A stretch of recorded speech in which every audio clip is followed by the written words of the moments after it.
Welcome, everybody, to episode 2 of the Couch's Corner podcast. This week, we're talking playoffs as they're just around the corner. We're talking our fantasy pool and our bracket challenge. I'm Chris. And I'm Boots. And we're here for episode 2 right before the playoffs. And we're going to send off to something pretty sad and tragic, and I'll let Boots describe it. Well, I'm sure, as everybody knows here, last Friday wasn't the kindest to the hockey community and also to just humanity, really, if you think about it. I mean, I wouldn't say two separate losses, but there's obviously the Humboldt Broncos, and that's just a tragedy. I mean, there's no words that can really explain that and everything that entails, but also to the hockey community, Jonathan Petrie, the butterfly child, or butterfly kid. Big Sens fans. I'm sure that anybody who's watched any of their games over the past few years has seen him on TV, and a good bunch of good old Canadian boys.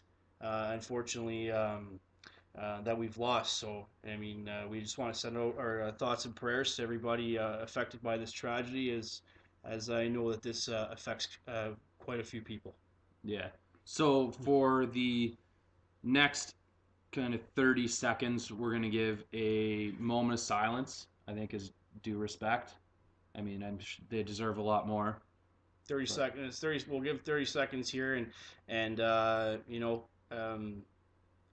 again, there's just no words to really describe any of this here, and it's just not fair. So we just want to pay tribute to all those lost last Friday afternoon.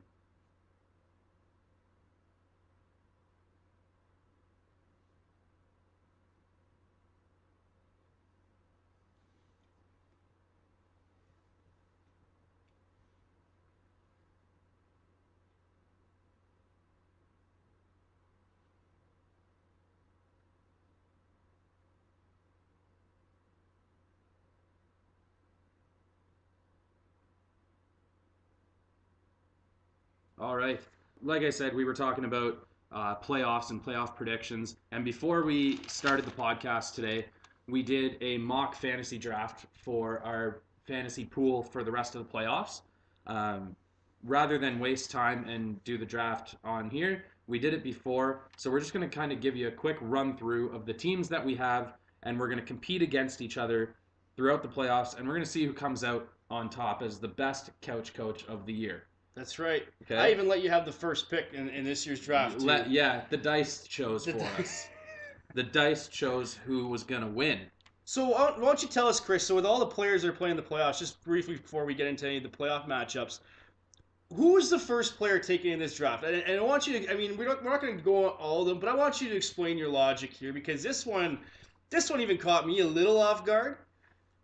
So I'm just wondering, what's your thought process going into this?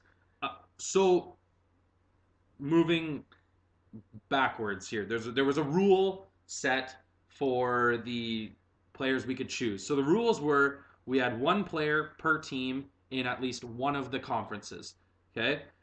So I just meaning that way there that if you're picking, for example, if you're picking in the Eastern Conference, you need to have a representative from each team. You could pick whoever you want, as long as you had a full team's worth of conference, or a full conference worth of players, just so that you can ensure you have somebody in the final. Yes. Right. And I think that I went on the other side too. I have a player from at least one player from every team, so I know I'm going to have a player in that final. I know I'm going to have a head-to-head matchup in the Stanley Cup final. So my strategy was a little bit different. Being that we had to choose 6 forwards, 6 defense, and at least one team's goalies from each of the conferences. My first pick was Filip Forsberg. Philip, not Peter. Not Peter. And no disrespect to Filip Forsberg. He's a great hockey player and one of the key contributors on what looks to be a team that's trying to make a lengthy run. So, here's hoping that works for you. It played perfectly into what I was actually trying to do. So Nashville, I think, is making a strong run, and we'll get into that more. LA is who I think is going to win, and I said that last week. That's right. So I chose Filip Forsberg because I wanted to create a monopoly in the Western Conference. That was I had no intention of choosing an Eastern Conference team or even being heavily Eastern influence. My strategy is to have at least 3 players in the finals on one team. That's a good thought to have. I mean, that sometimes works out, but out of 16 teams, I mean, we've both been a part of fantasy pools before, and there's always that one guy, and especially when we were talking earlier about the Capitals years, there all the years they would, and well, you said the year they were supposed to win, and I answered back which one, and I think everybody then would always pick Ovechkin. They picked Backstrom. Backstrom didn't go. Well, Backstrom, we'll say this right now. Here's a quick list of players that were not picked in this draft. Nicholas Backstrom was not selected. Joe Pavelski, not selected. Mark Scheifele was not selected. So there's definitely a method to the madness of drafting a team because it's not just goals and assists. Defensemen will get ranked on block shots, on hits, and I think what we're gonna do I just want to pinpoint the first pick from Chris because he picked a player on a team that I think is gonna win the Stanley Cup, and I said that last week as well that I think the Predators are gonna win. Although it's looking like right now we think we're gonna be in for a third round matchup between the both of us here. I have 3 players on 3 of the Western Conference teams, and the only team I only have 1 player on is Minnesota. And I think that we can agree, and we'll go into this after, but I think we can agree that we're not expecting much from Minnesota. As much as they got a good core, I think they're just especially with the injuries that we touched on last week as well. Yeah. They're in tough. They're gonna get there's waxed. They'll be lucky to win a game, and I know I said that last week too, but they'll be lucky to win one game. I think they're the only sweep of the first round.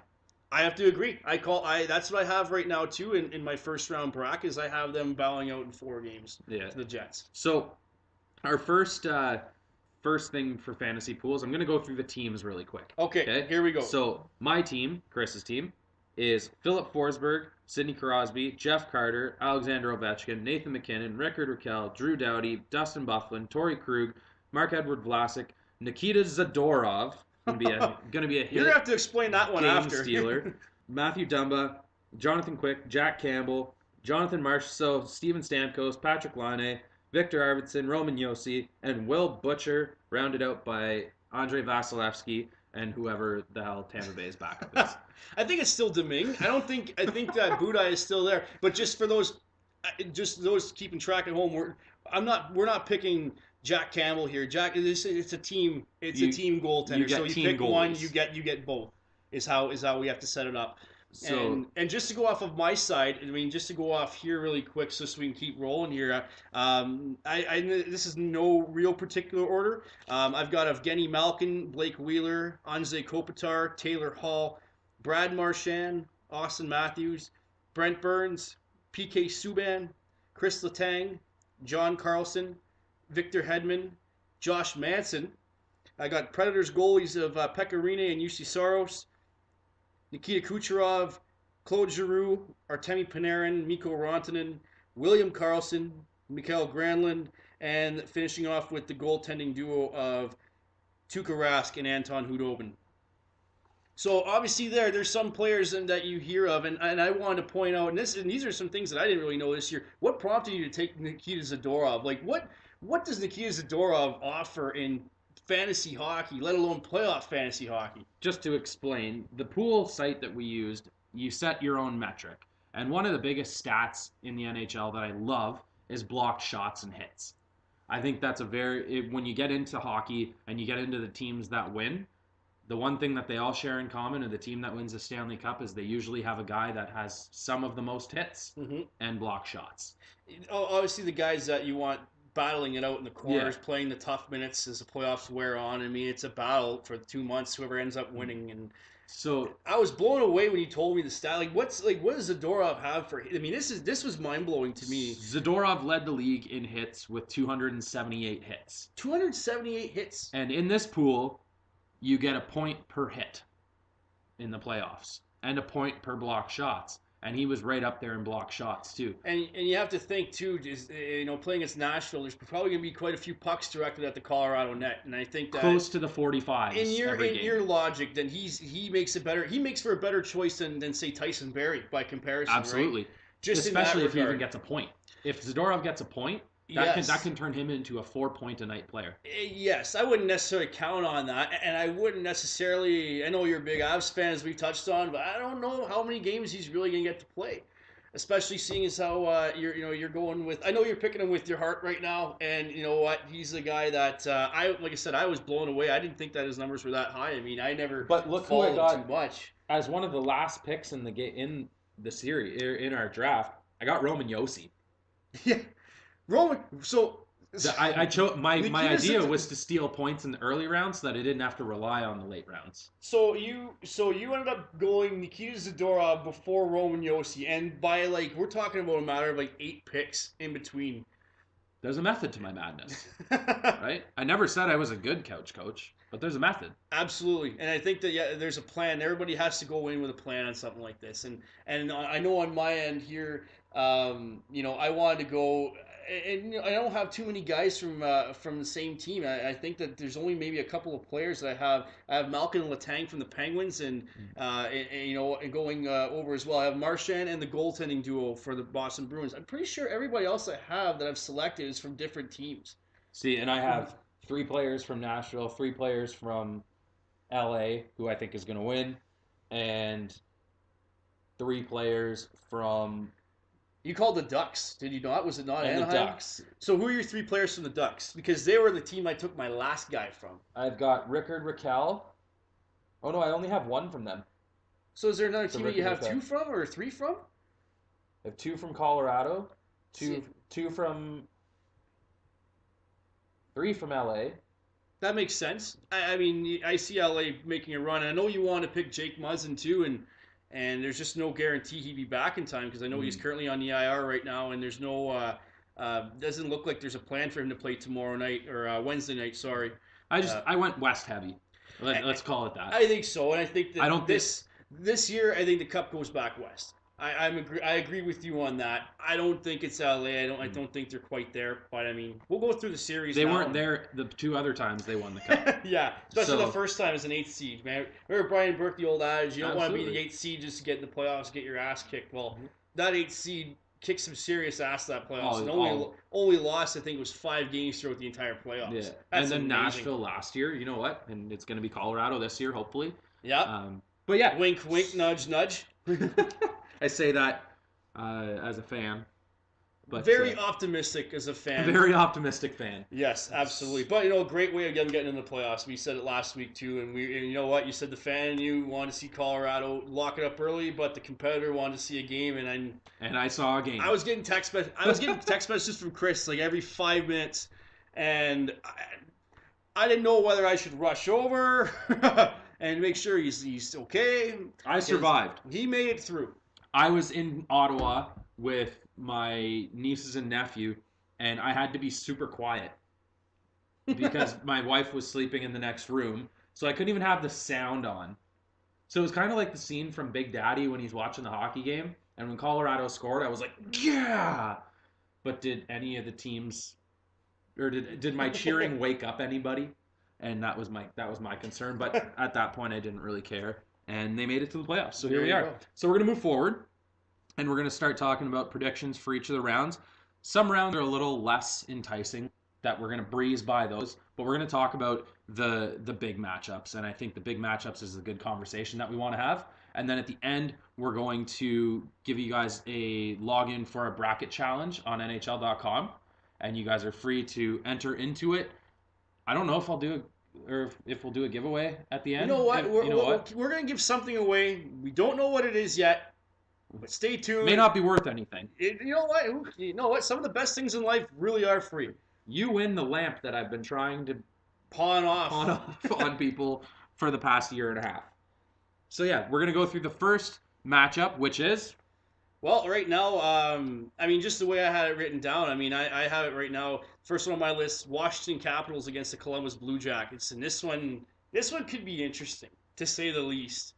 I don't think it's any more interesting than Washington fucking hammering them. You think? See, and I thought the same thing too. But we were talking before we started up tonight, and I think there's a lot of pressure on the Washington Capitals, as there is every year. But it's not like last year where they got to face a hungry wild card team that hasn't been there before. They're playing against a team that, albeit they've never won a playoff series, but you think of the weapons that they have in net, or in net Bobrovsky. I mean, he's a Vezina candidate for sure. Their defense you're looking at Seth Jones, Zach Werenski. They've got a lot of pieces that they're building up from the back end, which is almost the opposite of that the Capitals have done. I mean, you got Ovechkin, who's a goal scorer, obviously. You got guys in the team like Nick Backstrom and TJ Oshie. Even on defense there, I know they got John Carlson, who had a very good season. And he's actually a guy that I've taken into my pool, hoping that he's a catalyst for a Washington series win or two. But Braden Holtby isn't playing game one. He's not. I think if Philip Grubauer goes in and he's junk the first game, Holtby's going to come in and he's going to steal the show. And I think that's probably what they're hoping is. I know Barry Trotz is saying that Grubauer's earned the opportunity and earned the right because of his performance this year, and Holtby's his goals against average was 3. He was a 2.99. So for every game that he played, 3 goals against, and that's in today's hockey, that's high. At three goals against average of 3 used to be pretty good. You used to win a Vezina trophy with a goals against average of 3 or in that area. So I can't see it. Like if I had to pick how many games, 4-1. You're thinking of 5-game caps. Yeah. Well, it's tough, and this is the one series for me that could be a toss up because I don't know if us. I mean, we hear a lot about the Caps. Do we really know how good Columbus is? And this year they didn't have the greatest start to the year, and Torts and the boys pull everything together. I mean, they haven't had the best year from guys like that they've been expecting, like Nick Foligno didn't have the best year. Alex Wenberg started off the year, but it's amazing that they opted to keep Wenberg and put William Karlsson on the expansion draft list in hindsight. But I mean, those are guys that didn't really get it going. Yeah. But if I had to pick right now, I'm actually saying Columbus in 6 games. I think they're gonna pull this off and win on home ice. There we go. You got Columbus. I got Washington. All right, next one. Next up, the other Metro series. This is gonna be I think this will be a fun one. Depending on which side you're looking at it from, the Pittsburgh Penguins and the Philadelphia Flyers. And you look at this year, Pens went 4-0 against the Flyers. 1 games at the start of the year and 2 games in March against, and Pittsburgh scored 5 goals in every game they played against Philly this year. I think this is one of those no-brainer conversations. I think Pittsburgh wins. I don't think it's as cut and dry as that. I mean, Claude Giroux puts up 100 points this year, and Sean Couturier had himself a Selke-like season. And Philly doesn't have the goaltending. No, and I was actually going to ask you that. Mrazek isn't the guy. Mrazek, he played well in coming over from the trade, and I know Neuvirth's out and Brian Elliott's back, and the one thing that I will give them an option at least is they know they're not having to ride one guy. Like the Caps, they know that Grubauer's a good goalie, and if he falters, they're hoping that they can go back to steady Braden Holtby. And I think the Flyers series, I mean, you could have a different goalie start every game, and I don't think anyone's going to really think differently. But no, you know what I see happening? Mrazek getting lit up in the first game, and then Elliott playing the rest of the series. You think? And I think, well, I don't know who's going to play the first game. I mean, it's going over here, just looking at who's expected. They're saying Brian Elliott's expected to play, but conversely, I can see the same thing. I can see Brian Elliott getting lit up, and then the other goalie, exactly, Mrazek comes in. I mean, I think with Malkin, Crosby, and Kessel playing the way they are, I think that's that's why I say it's a no-brainer right now. I think that I think the Pens. I don't know if they're the three-peats for real, but I think they get out of this series. I don't think they three-peat, definitely. I think they get out of this series. They're not the same team as last year. No, they're absolutely. I mean, and it's especially now that they know and going to goaltending. I mean, if Matt Murray either gets hurt or doesn't hold up to his standards, I mean, that's one series that I think can sway a little bit over depending on how the goaltending holds up for the Penguins. But Matt Murray's proven in the playoffs. He's a playoff for a young guy with 2 Stanley Cups as a rookie. Mm-hmm. I think he's a guy who's going to be able to hold the fort down. I got Pittsburgh over Philly in 6 games. I'm just pulling up on NHL.com what I thought my bracket was. I apologize. That's okay. So you don't. So I haven't even made a bracket yet. I'm actually just going off of just some research right now. I mean, there's been a lot of prediction shows, and there's going to be quite a few on tonight, being the Tuesday, the evening before the eve before the playoffs. Mm-hmm. Yeah. Just go on to the next series, and then I'll go to interrupt the you. next series now, and here's another one that I mean, everyone on paper might think that this one is going to be a blowout. I got Tampa Bay against the New Jersey Devils, and the Devils won the season series 3 games to nothing. And there's a game at the beginning of the year, a game in February, and a game actually just a few weeks ago. And with the way Taylor Hall's been playing, there's no question. I mean that the Devils their game begins and ends with Taylor Hall. I But just I don't know. I don't see Tampa Bay as the same threat that they looked to be 3 months ago. Nope. I have New Jersey winning. Yeah, I don't Definitely. know. I don't know if I'd call. I don't know if I have them winning, but I think that if there's going to be any series with an upset, that's going to be the one. I think that the Devils, depending on who they get their contributions from, if they can keep the puck out of their net, they have the ability to kind of shock the Lightning, if you will. But I'm gonna go off on a limb and say that even if the Devils do happen to get through this, if they happen to get through this series, they're gonna get crushed in the second round by Oh, whoever yeah. whoever wins the Boston Toronto series. Personally, I think you'll be surprised at my East picks. Definitely. yeah, mine are gonna be pretty straightforward for the Yeah. most part. So I had Yeah. Pittsburgh winning in 6. Yep, same here. So New consensus 6-game win for the Penguins. and New Jersey Game 7 win. Really? Yeah. That's Devils Game 7 in Tampa, and that's big. That's a think big it's- call. I'm calling Lightning in 6. Okay. I think the Lightning. I think there might be a threat. I'm gonna say even the Devils probably win the first game. Just the way they've had to battle to get in the playoffs, and the way the Lightning have kind of wrapped up their season, maybe still so. Tampa Bay's burned me enough in playoff pools that I don't rely on them for anything anymore. And I find them to be a very frustrating. Mind you, it might be a little bit different with Vasilevsky and net this year. I think he's a goalie who last year it would have been great to see him and see how they would do last year. I mean, being the guy after they traded Bishop at the deadline, but we all knew Vasilevsky was going to be the guy who was going to bring the team there, and he's got enough of a supporting cast. I mean, obviously he's got one of the best statistical teams in the NHL. Mm. I just see the way I think they built up that lead, and I wouldn't say coasted on it, but I mean their play obviously is decreased a little bit Mm. in the last month or so. But playoffs are different. Maybe these guys get a kick in the ass right off the hop from John Cooper, and they go out there and they lay the boots to the Devils. Maybe who knows? See, that's kind of exactly the way I feel about it, Mhm. but kind of conversely, or reverse. Yeah. With Tampa Bay being the way that they are, I don't think Tampa Bay is a playoff team. I think they're a season team, and they're a very good season So team. I think New Jersey's more equipped as a playoff team. are you then thinking that Tampa are they almost like the Washington Capitals? Definitely. Just in the way they're built. I mean, offense heavy. Yeah. I mean, the Caps have had years of pretty decent goalies. I mean, going back to Varlamov, and they had and even Holtby before. I mean, Holtby's been a great good goalie in the league for a long time. But I'm kind of with you. I don't know how long of a playoff run these guys are going to have. They're a running gun team, and running gun doesn't win you playoff games. Nope. And I'm very curious to see if they do hold up. It's just on the other side of it, I don't see the Devils as being that good.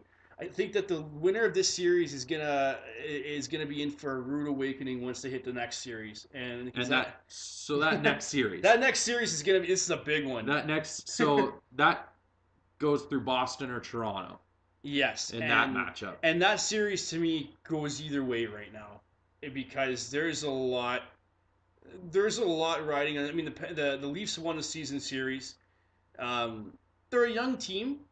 But they're a team that has shown all year that they've battled back. I can't think of too many bad stretches they've had. They were good to start the year. They were on fire to start the year. They didn't let up too much. Obviously, based on their record, I mean, they had third spot in the Atlantic locked up for months. Yeah. There was not even a doubt in my mind that I wasn't sure at the beginning of the season. Everyone was talking about Tampa, and then everyone started to get on Boston, and Toronto just kind of. As ridiculous as this sounds, Toronto flew under the radar in their division this year. How weird! And that's a hard thing to say. TSN never let that go. No, never. And Sportsnet. And your 19 articles a day where on we Austin are, Matthews having cereal. Toronto is always in the news about everything, but it's never about hockey. It's about the players, it's about the personnel. Having Austin an Matthews' interview, girlfriend, or yeah, he was out having dinner. or Mitch Marner's Intact commercial Mhm. that they blew up. But I mean, really, come on. I mean, guys do endorsements all the time. We don't hear about this kind of stuff. I mean, As they got Grapes would say, come on. come on. But yeah, so I have Toronto winning in Game 7. I feel like they're gonna. Is this vindication for 2013 Game Definitely. 7? Because I have a feeling that I don't know how much that plays into this team. Because there's only a couple of guys on the team. I mean, there's Komarov. Jake Gardner didn't play very much in 2013. He's going to play a lot this series, though, I think. Here's the more interesting thing. I have them getting through the second round too. Really?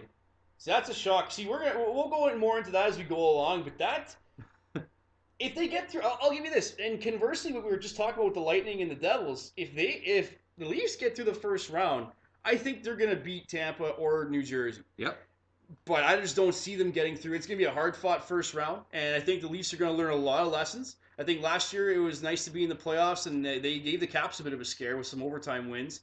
But this year, Boston's just too good of a team, and they've shown it throughout the entire season. They've gotten better as the year's gone on, and they've added to their roster at the end of the season. I mean, they picked up you pick up Rick Nash. I know Brian Gionta didn't play anywhere this year, but Brian Gionta is the kind of guy that you want in your lineup come playoff time. He's one of those guys you put him on a lower line, he'll go out there and he'll dig.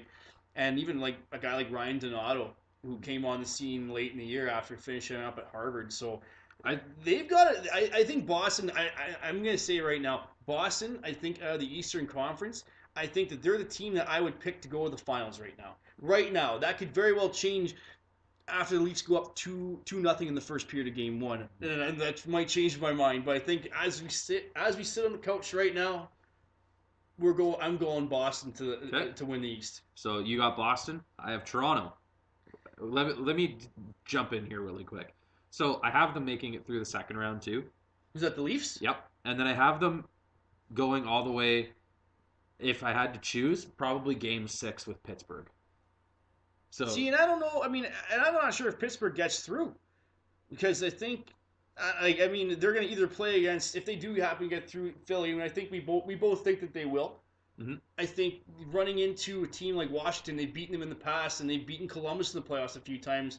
That I'm not sure if one of those teams doesn't surprise the Penguins this year. I'm not sure. I don't think the Penguins get as deep as that. But again, what do we know? What do we know, right? That's for a further conversation as we go through the weeks. And you can see on our bracket when we give you the login, you can check out both of our brackets, and that's kind of where it stands. I figured you would find that funny. Me being a Toronto hater, I have them making it to the conference final. I also despise the Toronto Maple Leafs, but I picked Austin Matthews in my hockey pool because if they're going to get through, you can damn sure bet that he's going to have something to do with it. And then, so that's all. We talked about all four, eh? That's the East. Yeah, that wraps up the East. So brings us to the West now. Off to the West. Now I know we usually do it by the winner. We're gonna go the winner. The winner. Well, we're gonna see which one gets to there. But let's start off You're like the rational type of coach. I'm like Tortorella. Yeah. I'm the guy that would throw a chair at the top of just because the TV. So you're like the Conor McGregor of coaches, is what you're saying. Well, I mean, I would throw a chair not at a bus, like maybe at another chair. What does that accomplish? Throw a chair at a chair. It tells everybody who's actually watching how I feel. You get pissed off and start throwing shit at your TV? If I had to choose what type of coach I would be like, I would say Patrick Waugh. Fiery and send your son out to go beat the shit out of the other goalie? Not Quebec Ramparts.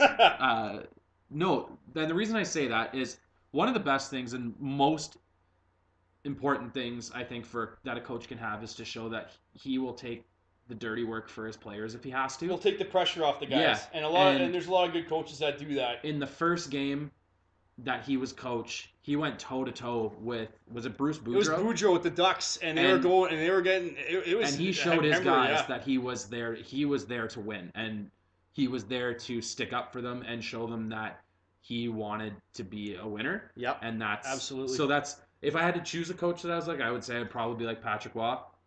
If I was to say, I like the raw feeling too. I like Torts. Babcock can yell. I mean, in a media scrum, I know he comes off as, I wouldn't say soft spoken, but very proper spoken. But my favorite guy is Paul Maurice. And Paul Maurice is honestly, he's the coach that you can just talk to him and you can tell him to go. You can tell him to go fly a kite, and he'll just look at you and he'll tell you have a nice day with a big smile on his face. But he knows how to get down to business, and I like a guy like Maurice, Gerard Gallant too. I mean, the guys that don't have to go out there and be the big raw guys, but guys who can get their point across to their players in a new age NHL, anyways. So, anyways, just go on with Paul Maurice, just so we don't tie up a lot of time, because I know that we're keeping track of everything right now. But let's hop into Minnesota and Winnipeg, and then we're gonna hop right back out in about 30 seconds. Winnipeg in 4. Winnipeg in 3.5. Yeah, I say that the Wild would be lucky to win a game, and it's no disrespect to the Wild. We talked last week, like I said earlier. We talked about their injuries and not having your top defense pair, not just Ryan Suter, but Jared Spurgeon's been out for I wouldn't say the whole year, but for a good chunk of the year, and it doesn't look like there's a return anytime soon. And as much as a great story Eric Staal is, I mean, that's awesome. Eric Staal is tied Gordie Howe for the most seasons in between 40-goal seasons with 9. Eric Staal scored 40 goals 9 years ago. Hasn't really come anywhere close since, and put up 40 this year. That's an odd stat. It's an odd stat. Oh, I love odd stats. There's gonna be a whole shitload of them as we keep going. All right, so but Winnipeg. I think we're in agreement. Winnipeg in 4. Winnipeg in 4. I think Winnipeg in 4. My bracket says 6, but I decided to play the devil's advocate and give them a chance. Well, you know what? Maybe Minnesota comes out and wins a game. And they win a game and they get them on their toes. But I don't. Truthfully, I think 4. Yeah, I agree. I'd have to agree with that. Next series. Are we going with the same division here? We're Sure. gonna keep it in there because I know this is gonna be a tough one for you. Because we're going. Are we going? We're going Preds and Avs. Yep. Preds and Avs. So you're a big. I mean, everyone already knows. I called the Preds to win the cup, and I'm not gonna make any bones about that. I think they're the team to do it. But you as an Avs fan, I mean, objectively, how do you see this series unfolding? 5-1 Nashville. 5-1. 4-1. I was gonna say, is 4 not enough? Like they're gonna Sorry, go to Game 6. I read 5 games. 5 games in Nashville. Yeah, Nashville closing out at home. Nashville's gonna be hard to beat at home, and they've got home ice locked up for the playoffs. And out of that, Colorado lost 2 games to Nashville early in the season at home when they were battling the Matt Duchene situation, where late season Colorado at home is scary.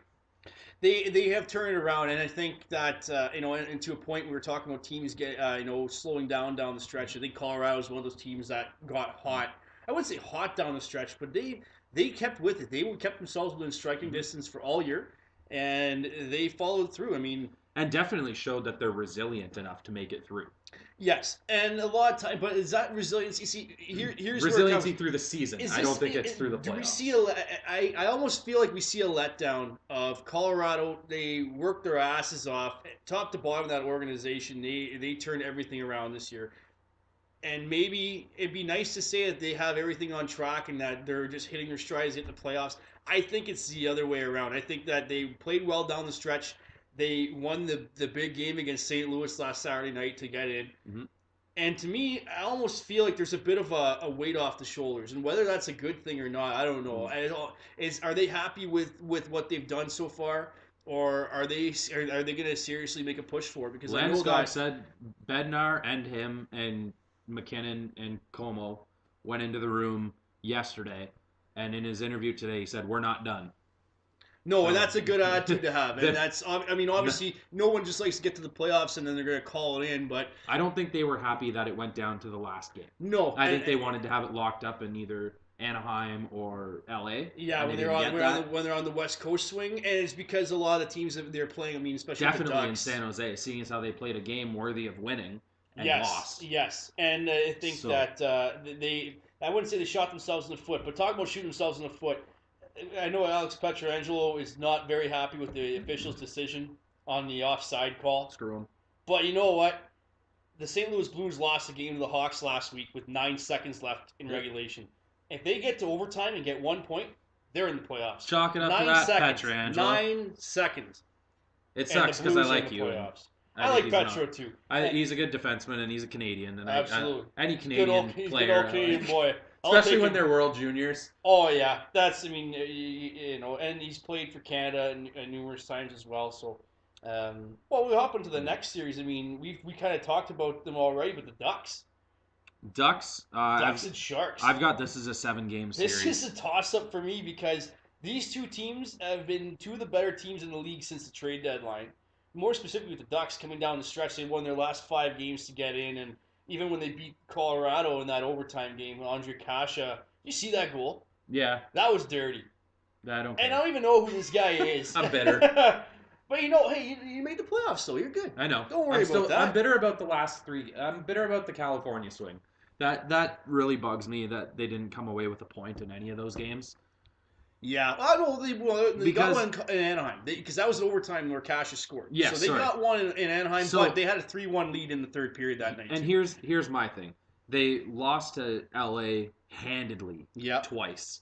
Like well, they beat a lot of teams down the stretch, and LA, so that's so- for sure. as you know, the road goes through LA for me right Yep. now. And if they get by Nashville, if they get by Winnipeg, they're meeting LA. Yes. And I think if they end up meeting LA, that's a 4-0. That's a 4-0 series right there. I think so, and it's So I'm a little. Colorado. I'm scared of the California. They're not getting teams. it. I don't. You know what? You can be scared. I don't think you're gonna have to worry about that. No, problem, me neither. personally. But just with the Ducks and the Sharks. So we're talking about Colorado having to beat. So listen to this. Colorado had to. We're fighting with the Anaheim Ducks and the St. Louis Blues for 2 of the 3 last spots. And in that time, Anaheim played so well that they jumped up to second in their division. They have home ice advantage. They were fighting for a playoff spot last week. Now they got home ice. Yeah. You know, but you know, against the Sharks, who I think they've been one of the better teams. I mean, think about this for a trade deadline acquisition. Evander Kane, Being a difference maker. he's been huge for a team that doesn't have Joe And you think Thornton back right to now. you think back to the Winnipeg Buffalo trade, and how much that, I think that he's done some growing up since then. didn't really amount to anything. No. So and in Anaheim or not he's a Anaheim, difference sorry. maker now. And He is, and I think he's surround. I mean, but you think about this. So you go from Winnipeg. And Winnipeg at the time were not a very good team, and you ship him off to Buffalo. And Buffalo, as we all know, has been a terrible team. And it's even when you hear guys like Ryan O'Reilly say they lost the love for the game. Well, I'm sure that Evander Kane felt that at some point, and to get picked up by the Sharks at the deadline, and he's fit in there. He's fit in perfectly there, and he's been a great guy to have. He solidifies their top 6. And he gives them a real weapon coming off the left wing. And I think the Sharks are, again, I don't want to say under the radar, but I think the Sharks are a team that's, I think in this series, it's a toss-up, but I've got the Sharks winning in 7. I have Anaheim winning in 7.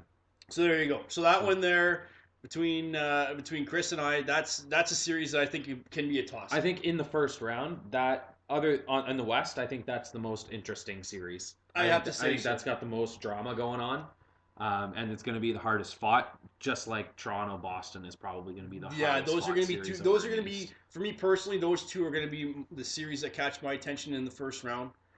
I like watching the Western games. Like I watch a lot of the Western games because they're on late at night, and I usually tend to have some free time, and I'll watch some hockey, and that a lot of people seem to forget about or not really know much about in the West. So I think that this series can be very interesting, can be very entertaining, and it's anybody's guess who actually comes away with the win. I think with a healthy Anaheim right now, especially getting the They've players gotten they everybody got back. They got everybody think back now. they're poised for a deep run and a Everybody but second. Gibson. I don't know if Gibson's actually hurt or if he's just took a breather, but Ryan Miller played their last 3 games. Mhm.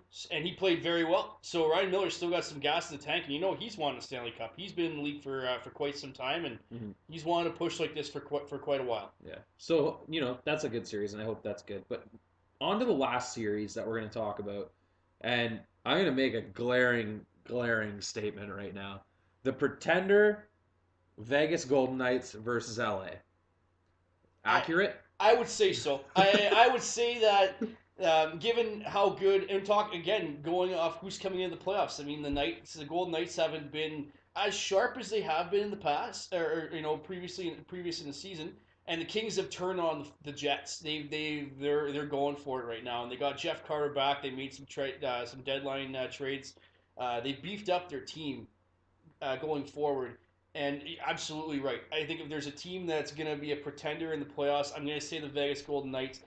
I don't think it's good for hockey for the league if they happen to win a series or two. Oh God, no! Especially with Seattle coming up with a possible team too. Yeah, Like it's just gonna make them push that envelope even more. Well, because you have to think there's a politics play, and we're not gonna get into the politics play. no. But if Vegas makes it even to the second round, Does that mean are they going to Yes. alter how they're going to do the expansion draft? again, Because the expansion draft for the Golden Knights was probably the most generous that they've ever had. absolutely, and And- that's exactly why I say is there's a political move Yeah, on the hockey but I side mean, of there's it. lots of money being at play. If you're going to spend $500 million to get a hockey team in, you don't want a shitty team that you're not going to be able to do anything with. I mean, I think the Golden Knights, they had some players. They caught some people off guard. They got better as the year went around. But I think this is where their story for this season ends. I'm not going to say they're not going to be back next year, but you can. I don't think you can pencil them in for a second round matchup at this point. I have LA in 6. I even gave them 2 games. You know what? I agree. I'm with you on that. I've got the Kings in 6. I think Vegas will be hard to beat at home, but I'm not sure how they're going to handle I think LA playoff is hockey harder in LA. to beat in LA. LA is a playoff tested group. Even with the changes they've made, they still have the core guys that they had when they won their 2 cups earlier this decade. So I think that's going to be the Golden Knights are going to be very tough. I think the one thing that could steal them some games is Marc-Andre Fleury. Their goaltending has the ability to steal some games, and if they can outplay Jonathan Quick, it makes their chances better. But I just don't see it, Chris. Okay. And real quick prediction right now: who's in the finals? Right now, I'll say it, Nashville, Boston, and I said it last week. I said earlier with the Bruins. I'm going Nashville and the Boston Bruins right now. Okay. Who are you going with? LA and Pittsburgh. I think Pittsburgh makes it back to the finals, but I think the three-peat gets sullied by LA. Here's the one thing just to add to that is that each of those 4 teams that we've just named are all from different divisions, and that could very well be the 3rd and 4th rounds. And I think that if you put the Bruins against the Pens and the Preds against the Kings, I mean that's hockey. That's must-watch hockey. And see, I have Toronto against the Pens in the conference finals. So yeah, it's kind of a crapshoot right now. But I do think LA is the winner. That's my consensus pick. Until further notice. Until we'll come back with if that they next lose, time. If you're a consensus pick from you until they lose, and then back to the drawing board. And then Tortorella comes out and throws a couple chairs and Doesn't even coach their team. yells at It's people. like, what's John Tortorella doing here? We just pay this guy to yell in everybody's face. Hopefully I get hired next year. Who's that? Me. You want to get hired? Yeah. To coach? Totally. Maybe I'll be like the new Maybe the Rangers coach? I am ready. Vigneault is the first coach. This is amazing. In today's game, everyone gets fired. No coach got fired at all during the regular season, but Vigneault got fired like an hour after the last game. So you think you they have did one that to spot. hold the You could coach the Rangers next year, but that's it. That's it. So far. Cut Lundqvist. Cut. Glaring statement. Cut. Anybody over 30, you're gone. I'm kidding. We love you 30-year-olds out there. The funny thing is, I do have coaching experience. So do I. I have my card still. We had the best Pee Wee team in the league back in the day. So that's it for predictions. We're not going to do headlines this week because we're already out of time. But I do want to give you guys the login if you guys want to participate in our bracket challenge. If you go to NHL.com and you search the bracket, the Couches Corner podcast. Couches has an apostrophe. Okay, you will see mine and Boots' bracket in there. Feel free to add yours into there. Give yourself a stupid nickname if you like. Don't really care. Comment on our pages and let us know who you are and let us know what picks you're making and why your picks are better than our picks. Yeah, and as always, please leave comments, like, and share us if you like us, and even if you disagree with us. I love the disagreeing. If you disagree, you get a shout out. Absolutely. We're not here to make friends. Actually, no. Screw that. We're not here to make friends.